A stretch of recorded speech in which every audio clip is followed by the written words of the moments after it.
So ngayon pong gabing ito, ating tatalakay ng Isaiah chapter 57 verses 5 to 6. Kasama ko dito sa church si Kuya Bob na kwentuhan lang kami ng konti. Dahil bukas ay pabalik na siya sa Manila.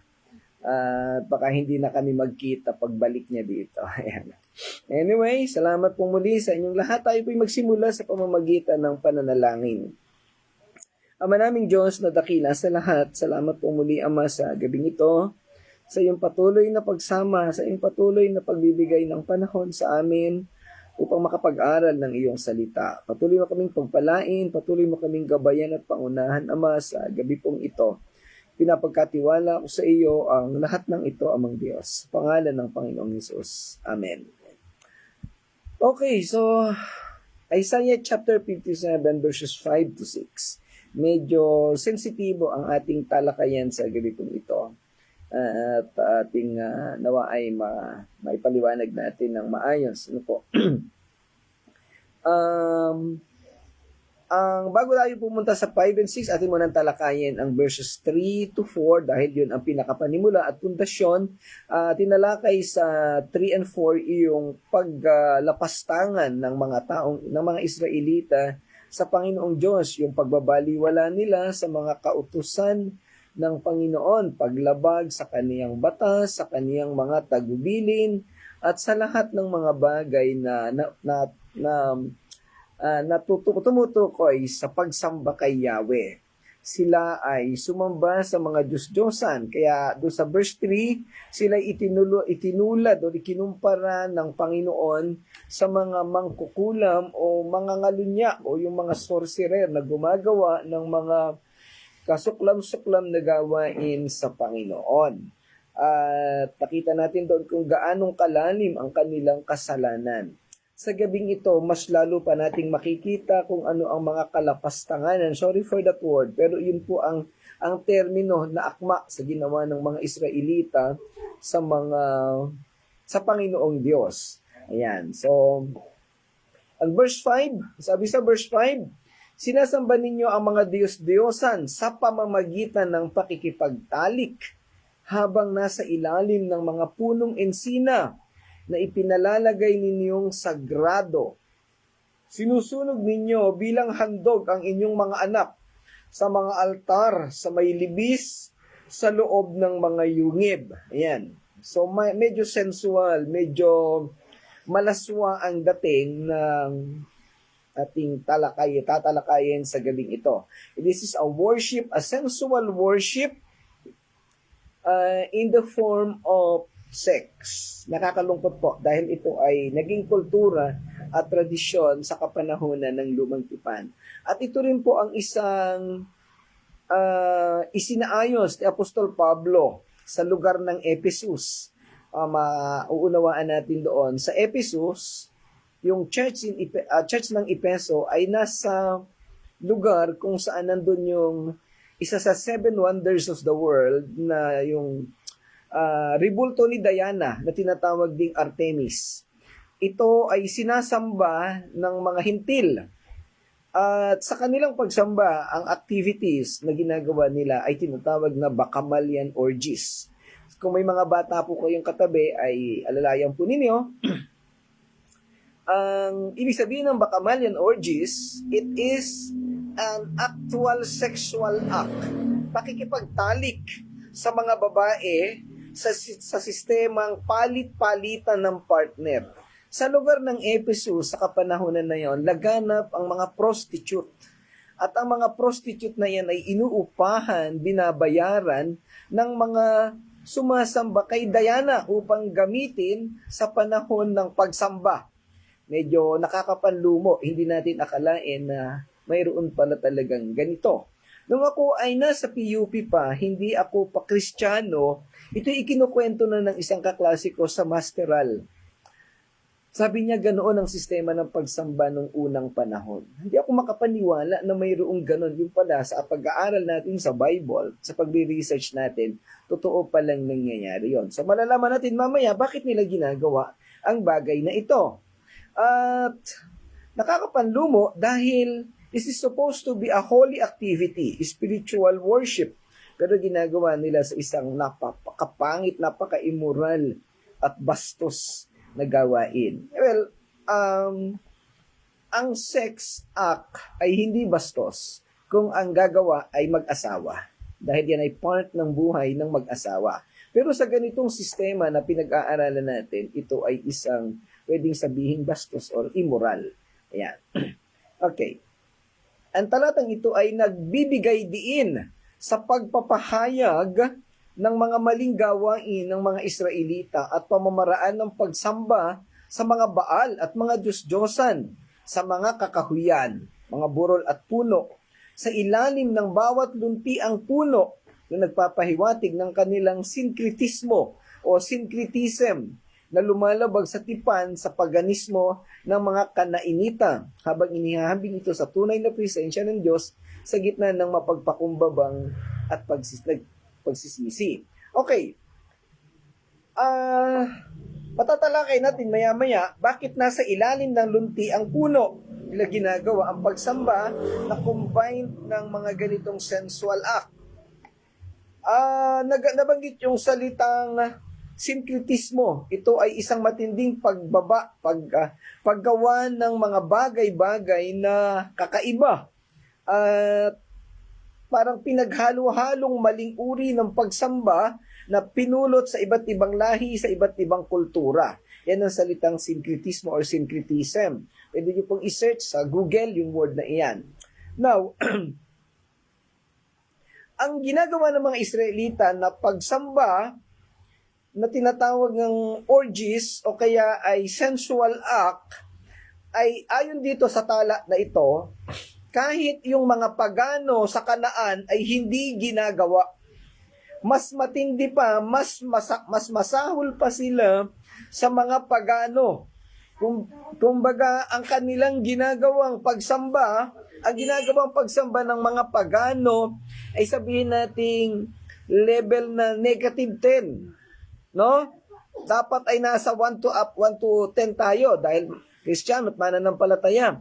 Ang pagano nasa level na negative 10. Yung ginagawa ng Israelita is far, far below. Baka negative 20 ang level nila. So talagang matindi ang kasamaan o ang pagiging kahalayan ng ginagawa nila. Ang sabi dito, lumalabag din sila sa tipan ng paganismo ng mga Kanaanita.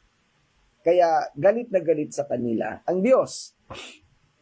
Tinatalakay dito ang makasalanang pag-uugali ng mga Israelita, partikular ang pakikisangkot sa idolatriya sa pamamagitan ng pagsamba sa mga idolo sa ilalim ng luntiang puno, pakikipagtalik sa panahon ng pagsamba at paghain ng mga bata kay Molek.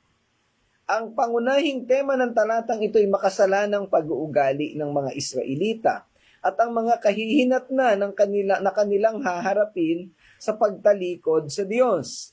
Ang imahe ng pagsamba sa ilalim ng mga luntiang puno at paghahain ng mga bata sa mga lambak ay nagpapakita ng lalim ng kasamaan ng mga tao at ang kanilang pagtalikod sa pagsamba sa iisang tunay na Diyos.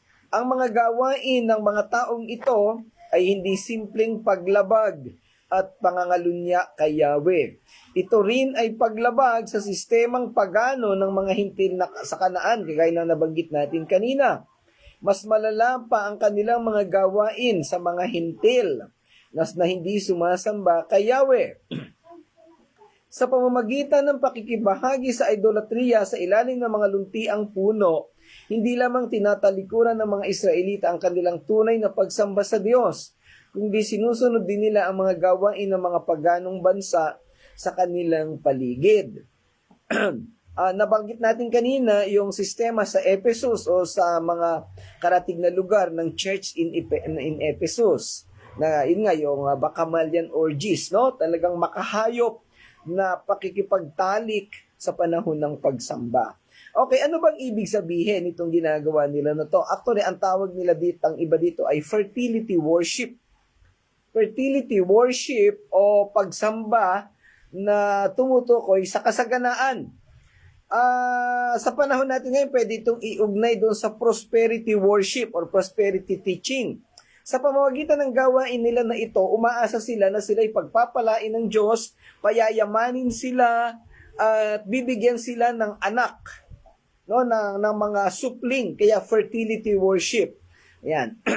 Ito'y kinapapalooban ng maraming pakikipagtalik sa mga babaeng bayaran sa panahon ng pagsamba.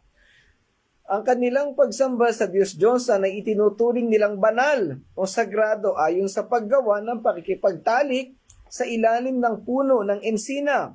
Kasama rin ang pagsunog at pag-aalay sa kanilang mga anak sa mga altar. Ang pagbanggit at sa pag-aalay ng mga bata sa talatang ito ay lalong nakapangingilabot. Ang gawaing ito ay kasuklam-suklam sa Diyos at ipinagbawal sa batas na ibinigay sa mga Israelita. Ang katotohanan na ang mga tao ay umabot sa punto ng paggawa ng mga kilakilabot na gawain ay nagpapakita ng lalim ng kanilang moral na pagkabulok at kanilang pagtalikod sa mga landas ng Diyos. Ang tinatawag na fertility worship, ito'y adhikain ng pagiging maunlad sa pamamagitan ng mayabong na pagsamba. Okay, kung ating tatalakayin at ating dalhin doon sa pinakamalalim pinakamas detalyadong paliwanag. Ang fertility worship o ang pagsamba sa pamamagitan ng pakikipagtalik ay isang kultura o kostumbre kung tawagin, custom ng pagiging maunlad o mayabong. Ito'y sumisimbolo sa pagiging maunlad o mayabong. Pinaniniwalaan nila na sa pamamagitan nito ang kanilang buhay ay uunlad at lalago. Dahil ang pagsambay isang banal o sagradong gawain sa kanila, hinaluan nila ito ng pakikipagtalik. Dahil ang pakikipagtalik ay isang gawain na kung saan ginagamit ito para makaproduce ng mga anak. So yun ay considered na fertility. Ngayon, ikinumbine sa worship, which is holy. So pag pinagsama yung holiness at fertility, ang pinakasuma total na sa pag-unawa nila ay paglago, pagiging maunlad. Kaya fertility worship ang nangyari. Sa Pilipinas, alam ko ito'y kaugnay noong alam ba ninyo yung sumasayaw sa ubando? Ubando nga ba yon o sa Bukawi? Yung mga mag-asawa daw na hindi magkaanak, merong silang ritual na ginagawang gano'n. Hindi ko masigurado, ubando ba yon o sa Bukawi or somewhere in Bulacan. No? Pag hindi magkaanak yung babae, sasayaw doon and after a while, mabubuntis daw. Sa No Limit Tanghiri, parang merong ganong isang part na yung mga estudyante natin dyan, sana ma-recall ninyo, yung nanay ni Maria Clara, asawa ni Kapitan Tiago, ay hindi magkaanak. Sumayaw doon sa Bukawi at pagkaraan ng ilang panahon ay nabuntis. Pero sa totoo lang po, ang ama ng kaniyang anak ay si Padre, isa sa mga pare, kung di ako nagkakamali, si Padre Damaso. Yan po, so hindi ko alam kung itinuro yan sa eskwela, pero yun po ang katotohanan doon. Ang ama ni Maria Clara sa No Limit Tanghiri ay si Padre Damaso. Ayan. Ang pagiging sagrado ng gawaing pagsamba at pagiging maunlad o mayabong ang kanilang objective ang layunin sa ganitong uri ng pagsamba. Parang lumalabas tuloy na naniniwala sila sa espiritualidad at the same time hinaluan nila ng paganong prosperity or fertility at pinagsama, parang 2 are better than 1. 1 plus 1 equals 2 sa halip na 1 lang. Ayan. So, mas magiging maunlad daw. Alam natin, ito isang paganong paniniwala at hindi nakalulugod sa Panginoong Diyos. Isang mali at makademonyong sistema ng layunin na sana ay maganda, subalit naging mali at baluktot dahil sa maling sistema. Walang masama na mangarap ka na umunlad, lalo na sa kapanahunan ng lumang tipan. Ang mga Israelita, ubando pala yon. Sorry, Ubando, Bulacan. Salamat, Pastor Claude. Subalit, ang kanilang ginagawa ay isang maling pamamaraan. Parang yung sistema rin ng ibang church ngayon na prosperity gospel, gustong umunlad ang mga tao, gustong umunlad ang sarili, pero ginagamit ang salita ng Diyos para makamtan ang kanilang pansariling layunin. Ayan. So ito ay pinagsama ang dalawang layuning pagano, pagiging makahayop o diabolic sa Ingles at immoral. Ito'y kapwa hindi nakapagbibigay ng kaluguran sa tunay na Diyos. Ang gawain ito ng pagsambay sumasakop sa nag-aalab na pagnanasa ng laman o sexual na gawain o yung sensual na damdamin. Dahil sa maling pag-unawa sa pag-unlad, iniugnay nila ang pagsamba sa paganong gawaing sexual. Now, ano naman may binabanggit pa dito? Yung puno ng insina. O ano ba sa English yung insina? Limutan ko eh. Ang punong ito ay kadalasang iniuugnay sa mga sagradong kakahuyan na ginagamit para sa pagsamba sa idolo, lalo na sa relihiyon ng mga Kanainita. Ang mga kakahuyang ito ay tinuturing ng mga lugar ng mga ritual ng pagkamayabong at kinundi na ng Diyos.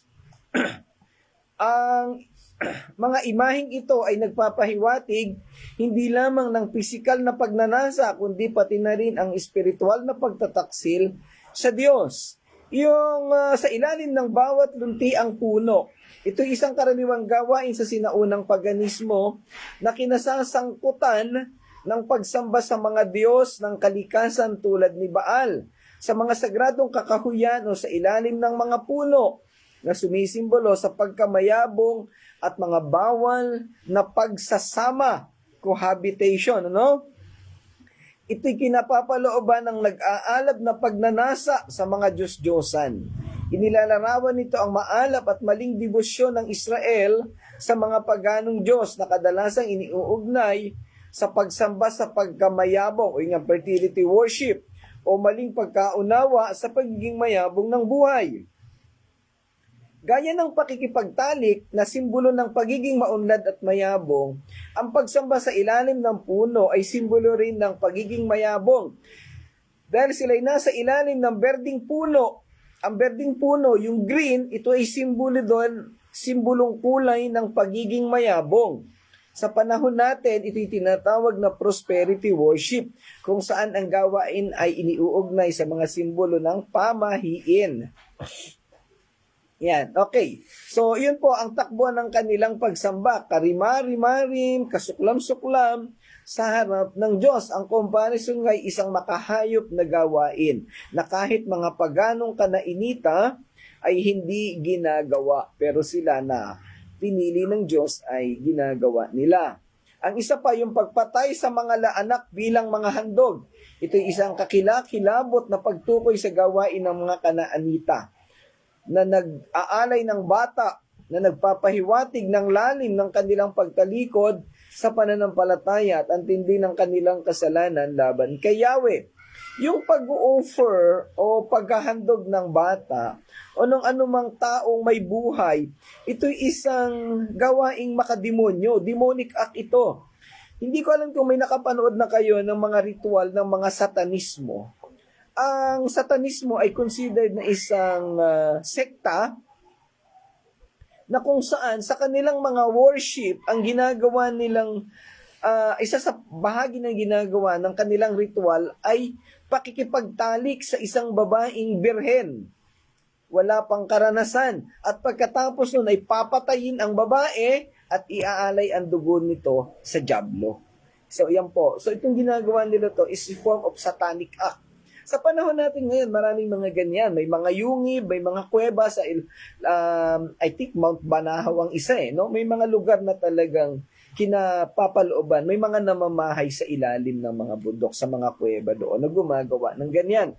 Kung mayroong mga Kristiyano o mananampalataya o may mga simbahang makadiyos sa panahon natin ngayon, mayroon ding mga simbahang sataniko. Totoo po yan, kahit isaliksikin natin iyan. So, meron din po silang Bible na kung tawagin ay Satanic Bible. Yan.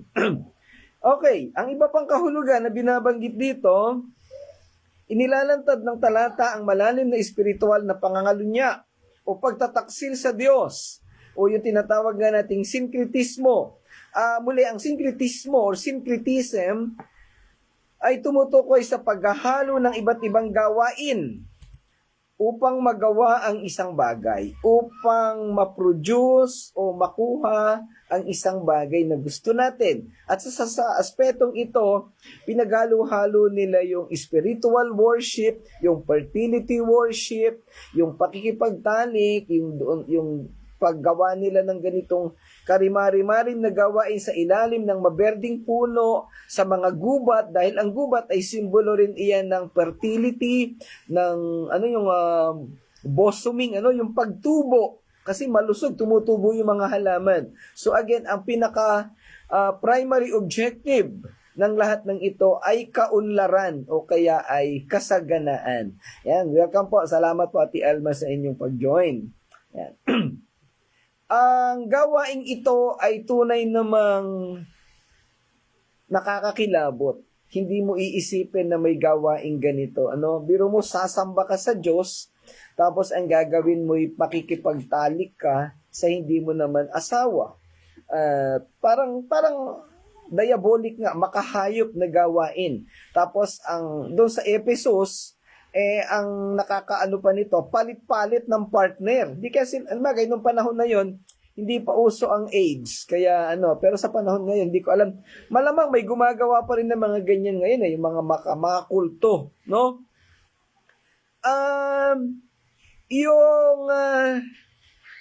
Posible. Wala akong concrete evidence. Posible na yung ginagawa ng mga kulto, kagaya ni Kibuloy, kagaya noong ikinukwento ni Ate Alma na pinanggalingan niya sa Mindanao, ay dito nagmula sa ganitong sistema.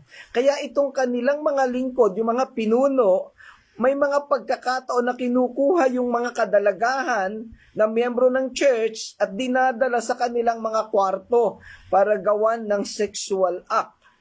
Si Kibuloy mismo, ayon sa mga pag-aaral, mayroon itong parang harem or harlem na kagaya ni Haring Solomon. Wherein inaalagaan doon yung mga kadalagahan na miyembro ng kanilang simbahan. At pinapaliguan siya, pinagsisilbihan siya. At pagdating ng gabi ay katabi niya o kasama niya sa pagtulog. Marami pong ganyang kulto somewhere in Visayas and Mindanao na hindi natin, sana magkaroon tayo ng research sa mga ganyan, para ma-expose natin sila. Yung yung Agila ba yun, yung isang na-expose, may ganun din yung sistema Marami mga taong nagsasamantala at bilinoloko ang mga tao. Kasi ang pangako, uunlad ka, yayaman ka. Halimbawa, si Kibuloy o yung ibang, yung pinanggalingan natin Alma, ang sinasamba yung mismong tao. At ginagamit yung pananaw at pagtuturo na kailangan ibigay mo ng buong buo ang iyong pagkatao sa Diyos mo. Ang Diyos na sinasabi nila yung tao. Pati ang buong katawan, ang buong pagkatao at buong kaluluwa ay ibibigay nila. Mali po ito. Hindi po ito maka-Diyos na pagsamba. Ito'y pagsamba na makademonyo, makahayop, at kinasusuklaman ng Diyos. Yan po, nakakalungkot po itong mga salita pong ito, paliwanag nyo na lang sa mga katabit kasama ninyong mga minor de edad. Kasi hindi po, kailangan ko pong sabihin, kasi yun po ang description ng mga ginagawang ito ng mga tao, mga mapagsamantala. Ayan. Okay. Sa pamalalim na pag-aanalisa, ito'y makikita na sa paraan ng mga Romano Katoliko, na pinagsama-sama ang pagsamba sa Diyos at sa mga paganong ribulto ng mga sinasabing santo o huwad na pinabanal na tao. Santo, yun daw mga namatay na pare, ikinanonize, naging santo, yung mga huwad na pinabanal na tao at kung sino-sino pa. So, syncretismo rin ang tawag doon, pinaghalo-halo. Binibigyang diin nito ang dalamhati ng Diyos sa kawalan ng katapatan ng kanyang bayan na nagpapakita kung paano nila tinalikuran ang tunay na katapatan sa tipan para sa mapangakit at huwad ng mga relihiyon. Nakakalungkot, mas pinili ng mga taong ito yung mundo. Parang sa panahon natin ngayon, maraming mas nahuhumaling sa gawain ng mundo kaysa sa totoong pagsamba. Okay, ang gawaing ito ay ginawa ni Haring Ahas ng Israel at binanggit sa 2 Kings ay Ikalawang Hari, chapter 16, verse 4, kung saan ang hari naghain at nagsunog ng insenso sa matataas na lugar, sa mga burol, at sa ilalim ng bawat lunti ang puno, na inuulit ang paratang ni Isaias. Yan. Ipinaalala ng Jeremiah chapter 3, verse 6, kung paanong ang Juda ay umakyat sa bawat mataas na burol at sa ilalim ng bawat luntiang puno ay doon nagpatutot o nag-spiritual worship. Umakyat doon at doon sila gumawa ng kahindik-hindik, karimari-maring na gawain ito ng pagsamba. Kung maalala natin, I think Isaiah chapter 13 or 14 or 15, yung Egypt, ang kanilang house of worship ay matatagpuan sa Mount Nebo, kung saan namatay si Moises. Yung Mount Nebo, isang mataas na bundok na naandoon ang kanilang templo ng pagsamba. Mataas, kasi ang kataasan ay simbolo ng kaunlaran. Ayan. Pwedeng maugnay dun sa ginawa ng mga tao pagkatapos ni Noah na yung Tower of Babylon, Tower sa Babel. Kaya mataas, again, simbolo ng pagmamataas. Simbolo ng kawalan ng kapakumbabaan sa harap ng Diyos. Yan po ang mga bagay na kaugnay niyan. Ang mga gawaing binabanggit sa mga pahayag ay mga literal na ginawa ng mga tao dahil sa kanilang maling pagkaunawa sa pamamaraan ng pagsamba at pagkilos ng Diyos sa aspetong kasaganaan. Ipinapakita rin nito ang isang pagtataksil sa antas ng puso. Pinapayagan ang anumang pagnanais na malampasan ng debosyon sa Panginoon. Bigla ko naalala yung pahayag ng ating gobernadora, kilalang artista si Vilma Santos. Ang sabi niya doon, kaya daw natin sila pinipintasan dahil sila daw ay nasa itaas.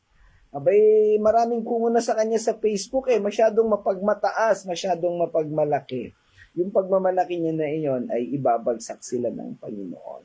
Kasi nagsimula yan doon sa mga maling gawain ng asawa niya si Ralph Recto. Ayan.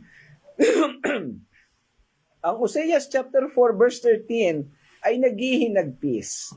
Sila'y naghain sa mga taluktok ng bundok at nagsusunog ng mga handog sa mga burol sa ilalim ng roble, alamo at roble dahil ang kanilang lilim ay kaaya-aya.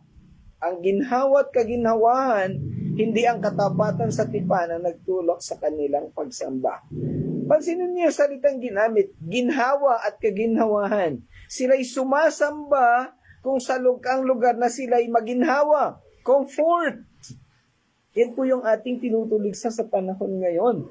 A worship, sumasamba ka dahil maayos ang pakiramdam mo, dahil maganda ang building, dahil malamig, may pagkain, ano pa ba, mahinahon magminsahi ang pastor. Ayun. At aayunan ang lahat ng gusto mo, hindi ka pupunahin kung may mali kang ginawa. So yan po ang kinakahumalingan ng mga tao. Maganda ang awitan. Comfort, worship. Hindi po ganun ang sinasabi sa Biblia. Kanina may nabasa ako sa Facebook, anywhere in the Bible, hindi po nagturo si Jesus Christ ng katuruan tungkol sa paglago. Yung tinatawag nating breakthrough o paglagong material. Salip ang itinuro niya ay tungkol sa kaharian ng Diyos. Marami siyang mga parables na itinuro. Ang kaharian ng Diyos ay tungkol sa isang magsasaka na nagtanim, tungkol sa maraming bagay. Basahin niyo na rin mga parables sa Matthew 13. Ang talatay na nanawagan sa mambabasa ngayon, napansinin kung gaano kadaling gawing normal ang isang kultura ang kasalanan kapag ito'y inuulit sa lahat ng tao. At kung gaano kabilis ang ginhawa'y maaaring maging karibal na altar. Ito po yung dahilan bakit yung kahit maliit na bagay na napapansin ko dito sa church o sa mga tao na nandito, pinupunak at pinapansin. Kasi ang sabi sa katuruan na to, pag nasanay ka na gawin mo yung mali, Masasanay ka at magiging bahagi na ng buhay mo yung mali. Hanggang sa hindi mo mapansin dahil na-enjoy mo na yung mali, part na yan ng buhay mo, lifestyle na yung mali. Ay ang mali na yung nagdadala ng kasalanan at pagkalayo sa Diyos. Kaya po, pagpasensyahan po ninyo ako kung kasalanan ang ginagawa kong pagpuna, ay patawarin po ninyo ako. Pero kung ito'y makakatulong, papurihan po natin ng Panginoon. Hindi ko po ugali na mag-tolerate ng mali. Bagamat hindi naman tayo perfecto, ako marami rin ako nagagawang pagkakamali. Kaya ang hamon ko naman lahat sa inyo, kung ako'y may mali, nakita kayo't napansin, sabihan nyo rin po ako para hindi ko rin naman, baka ako mismo yung masanay doon sa ginagawang mali o sa mga maling pagsasabi. Parehas lang po dapat. Minsan wala namang nagsasabi Kaya, yon. Anyway, ano kilabot na gawain ng paghahain ng bata na bahagi ng pagsamba sa mga Diyos tulad ni Molech. Ang mga lambak ay kadalasang mga lokasyon para sa mga sakripisyong ito, kung saan ang lambak ng Hinnom, historically, yung lambak ng Hinnom o tinatawag ding Gehenna na sumisimbolo sa impyerno ay isang kilalang lugar. Ang gawaing ito'y mahigpit Ang gawaing ito'y mahigpit na pinagbabawal ng Diyos sa Leviticus chapter 18 verse 21. Ang Leviticus chapter 18, ito yung tumutukoy sa mga maling pakikipagtalik at pakikipagrelasyon. Nandoon yung I think chapter 16, chapter 18 yung pakikipagrelasyon sa kamag-anak. Medyo naalala ko lang yung part na yon. Ito isang mahalagang dahilan ng kanyang paghatol laban sa mga bansa, kabilang ang Israel. Binibigyang diin nito ang lalim ng apostasiya at pagbagsak ng moralidad ng Israel. Apostasiya, ibig sabihin ay paglayo sa pananampalataya. Apostasy. Lumalala ang kasalanan. Ang nagsimula bilang malaswang pagsamba sa malalim na kakahuyan ay nauuwi sa pagkitil ng buhay ng mga inosenteng tao. Pansinin niyo to, no? Nag-alay ng katawan, ng sensual na activity sa pagsamba para yumabong, para umunlad. Tapos bandang uli papatayin ang kanilang anak at iaalay. So paikot-ikot yung cultic activity. Makaka-produce ng anak tapos iaalay, tapos puproduce. Napaka makamundo. Tunay na paganong gawain. Ang literal na tala ng kasulatang ito ay nagsisilbing seryosong babala.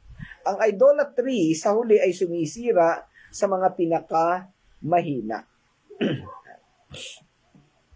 May binabanggit pa dito sa King James yung mga bitak ng mga bato o mga altar sa libis sa loob ng mga yungib ng mga liblib na lugar na kadalasang ginagamit para sa mga lihim at iligal na gawain. Kabilang ang pagsamba sa mga idolo at mga sakripisyo. Bakit yung mga kulto nasa ilalim ng kuweba? Kasi nakatago. Secret, no? Secret worship. Hindi nila ini-expose. Ibig sabihin, ito ay isang maling gawain. Ang mga nakatagong lokasyon na ito ay nagbumungkahi ng kamalayan sa paggawa ng mali, habang sinisikap ng mga tao na itago ang kanilang mga kilos mula sa paningin ng publiko, pero walang naitatago sa paningin ng Diyos. Ang imaheng ito ay kabaligtaran din ng hayagang pagsamba sa Diyos na nilalayong maging pampubliko at pangkomunidad. Ang paggamit ng mga naturang lugar para sa idolatry ay nagtatampok ng paghihimagsik ng mga Israelita at ang lawak ng kanilang pagtalikod sa Diyos. Ayan, so nakita na natin na unawaan, napakaraming nabanggit, ito'y isang maling uri ng pagsamba. Kung meron kayong mabalitaan ganyan, ay huwag na ninyong sasamahan at punahin na kaagad kasi mali yan. Okay, ang verse 6, may oras pa tayo. Makinis na bato'y sinasamba ninyo na tulad ng Diyos. Kayo'y kumukuha ng pagkain at alak upang ihandog. Sa gawa bang ito'y ako'y malulugod. Ang talata namang ito ay nagpapahayag ng pagkundina ng idolatry ng mga Israelita, lalo na ang kanilang pagsamba sa makinis na bato. Marahil mga idolo na hinubog mula sa batong pangilog o makinis at hindi inukit na mga bato lamang. So mapapansin natin ang isang materialis na ginamit sa mga Diyos-Diyosan ay mga bato. Sa panahon natin ngayon, ceramics, no? Yan. Ceramic galing sa giniling na bato na may kasamang lupa, luwad. Sumisimbolo ito sa kanilang pagtalikod sa tunay na Diyos para sa mga huwad at walang kapangyarihang mga Diyos. No, maantong sa espiritual na pangangalunya at hindi maiiwasang paghatol. Ito'y nagbibigay diin sa pagtitiwala sa anumang bagay maliban sa Diyos na nagdodolot ng kapahamakan. Ito'y isang panawagan upang talikuran ang mga walang laman o walang kwentang idolo na kumakatawan sa anumang bagay na ating pinagkakatiwalaan sa halip na ang Diyos. Tayo mananampalataya, hindi tayo sumasamba sa Diyos-Diyosan o imahe. Pero mas matinding Diyos-Diyosan minsan ang ating sinasamba. Ito ay ang ating sariling karunungan. Ito ay ang ating sariling katwiran, pride, ego, mga dahilan, mga palusot o kung ano-ano mang katuwiran natin. Nakakalungkot po. Yan ay isa sa mga kinukundinan ng Diyos. At yan ay larawan ng pagmamataas o kawalan ng pagpapakumbaba. Simple lang naman po ang sitwasyon. Kung may nagawang pagkakamali, aminin sa harap ng Panginoon. Humingi ng tawad. Ano yung sinasabi ng Panginoon doon? Kung ikay sasamba at may sama ka ng loob o may alam kang taong may sama sa ng loob, iwanan mo yung pagsamba mo at lumapit ka sa taong iyan. Yan po ang pinakamahalaga. At napaka-importante na gawin natin yan. Bilang mananampalataya, bilang binago ng Diyos, bilang lumalakad sa paghawig kay Kristo. Sa sinaunang Israel, ang mga lambak ay kadalasang mga lugar ng pagsamba sa mga Diyos-Diyosan. So alam na natin ito, no? Inilalarawan ni Isaiah sa talatang ito ang mga taong pumipili ng mga makikinis na bato o ng mga gawaing pagsamba maliban sa Diyos. Ito ay isang malinaw na larawan ng pangangalunya, spiritual adultery. Yan, so alam na natin yung dalawang klase ng pangangalunya, adultery sa may asawa, pumatol sa ibang lalaki o babae, fornication sa mga hindi kasal pero gumagawa ng mga gawaing pang mag-asawa gaya ng sexual act o yung mga hindi kasal pero nagsasama, that is considered adultery or fornication ang tawag. Sa mahabang kasaysayan ng Israel sa Lumang Tipan, ganito ang normal na larawan ng pagsamba ng mga hintil, ng mga pagano. At nakakalungkot, even yung mga Israel na kanyang pinili ay nahawa sa ganitong gawain. Sa Bagong Tipan, nabanggit ko na yung Ephesus, hindi lang po Ephesus, kundi halos lahat ng lugar na nasasakop ng Griego o ng mga paganong tao. Yan ay linabanan ni Apostol Pablo. At yan ang isang dahilan. Yan ang dahilan mismo kung bakit namatay si Timoteo. Sa isang pagkakataon, nabanggit ko na sa inyo ito, mayroong parada na sumasamba at nagbibigay parangal sa mga Diyos-Diyosan. Harapang kinundinan ni Timoteo ang gawaing ito ng mga tao. Sa Ephesus din po iyon, ginawa ng mga tao, siya'y pinagbabato hanggang sa siya ay mamatay. Ayan. So, hindi ko nababanggitin lahat ng paliwanag, pero ang lahat po ng binabanggit sa talatang ito, 5 at 6, ay tungkol sa mga maling uri ng pagsamba. Ang pinakadulo nito ay ang kapahamakan ng mga taong gumagawa nito dahil kinalimutan nila si Yahweh. Pinili nila yung paganong Diyos at iyong mga maling katuruan, sensual worship, fertility worship, worship under the bosom tree, o yung sa ilalim ng mga kuweba at kung ano-ano pa. Akala nila ay tamang pamamaraan patungo sa pag-unlad pero hindi nila alam, binabastos nila at nilalapastangan nila ang tunay na Diyos na siyang dapat na sambahin. Okay, nawa po ay natuto ang bawat isa sa ating napag-aralan. Medyo pasensya na kayo sa mga salitang nagamit at sa laman ng lesson natin. ito po ay isang dagdag kaalaman kasi ito po ay bahagi ng kasaysayan at bahagi ng itinuturo sa Biblia na dapat na maunawaan ng bawat isa para hindi na tayo magkamali sa mga susunod na panahon. Kung meron po kayong mga katanungan sa mga bagay na ito, huwag po kayong mag-aatubiling magtanong, mag-send ng message, at kaluguran ko po, kaligayahan ko po na ipaliwanag sa inyo ang mga bagay na ito. Maraming salamat po sa inyong pagsama at pakikinig. Tayo po'y manalangin sa ating pagwawakas. Muli po, Panginoong Diyos, salamat po sa inyong lahat, sa inyong biyaya, sa inyong paggabay at pagsama sa amin, sa mga katuruan na ito na ipinagkatiwala mo sa amin, sa mga tao na nag-join, nakinig, at sa makakapakinig pa ng recording ng video na ito, Panginoon. Pagpalain mo po ang bawat isa, matuto, maunawaan ang bawat bagay na ito, at ito ay maging paraan upang ayusin ang pamumuhay at upang makapagbigay ng tunay na kapurihan at pagsamba sa iyo. Salamat po, dakilang Diyos. Ito po'y panalangin namin sa pangalan ng Panginoong Yesus. Amen. Okay, salamat po sa inyong lahat. Ay Irene, kina Ate Alma, sa sinumang mga kasama nyo dyan sa bahay. Nandito si Kuya Bob sa church, kay Pastor Claude, kay Pastor Michael, kay Nanay Gertrudes, kay Pastor Nanding. Sino pa ba ang nandito? Ayan, so yun lang ang nakikita kong pangalan. The rest, yan siyempre ang aking kumpare, si Pastor Dennis. Ayan. Okay, so salamat po muli sa inyong lahat mga kapatid. Pagpalain po kayo ng Panginoon. To God be the glory.